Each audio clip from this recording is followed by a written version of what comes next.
কাৰ্গিল যাত্ৰাৰ বিষয়ে কৈ শেষ কৰিব নোৱাৰোঁ। আজিৰ এই স্বাধীনতা দিৱসৰ দিনা সকলোকে মোৰ শুভেচ্ছা জনাই পেলাই কাৰ্গিলৰ কিছু স্মৃতি আপোনালোকৰ আগলৈ আগবঢ়াই দিছোঁ। কাৰণ গোটেইখিনি বস্তু মই আগতেও দিয়া নাছিলোঁ ফেচবুকত, অলপ অলপ দিছিলোঁ মাজে মাজে। কিন্তু এই স্মৃতি সঁচাকৈয়ে বৰ ধুনীয়া।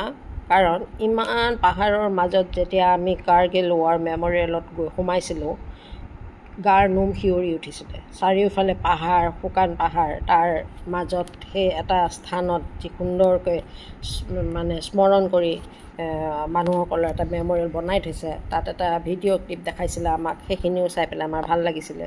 কিন্তু যেতিয়া আমি পাহাৰবিলাক দেখোঁ তেতিয়া গম পোৱা যায়, তেতিয়া অনুভৱ কৰা যায় যে সৈনিকসকলে সঁচাকৈ কেনেকৈ কিমান কষ্টকৰ জীৱন এটা কটাই পেলাই যুদ্ধ কৰে দেশৰ কাৰণে, আমাৰ কাৰণে। সেইখিনি নেদেখিলে কোনেও অনুভৱ কৰিব নোৱাৰে। কাৰণ পাহাৰবিলাক একদম শুকান, ওখ, কেনেকুৱা ধৰণৰ মই বুজাব নোৱাৰোঁ তাৰমানে।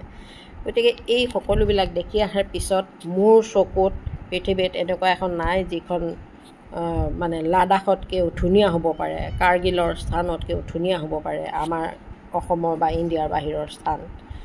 সঁচাকৈ এইখন মেমৰেবল হয়। মই আজিলৈকে মোৰ এনেকুৱা লাগি আছে যেন মই সিদিনা গৈ আহিছোঁ। মোৰ এনেকুৱা লগা নাই যে মই আজি যোৱা বহুত দিন হৈ গ'ল।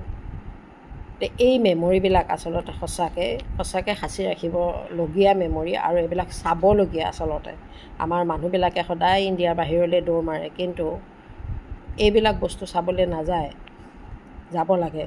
এইখিনি বস্তু চোৱাৰ পিছতহে মানুহে গম পাব যে সঁচাকৈ সৈনিকসকলৰ যিখিনি কষ্টৰ ত্যাগ, দেশৰ কাৰণে ত্যাগ মানে আমাৰ কাৰণে ত্যাগ, এইবিলাক বস্তু আচলতে তেতিয়াহে অনুভৱ কৰা যায়। মিউজিয়ামটোত ৰেকৰ্ডিং কৰিব নিদিয়ে, কিন্তু বৰ সুন্দৰ।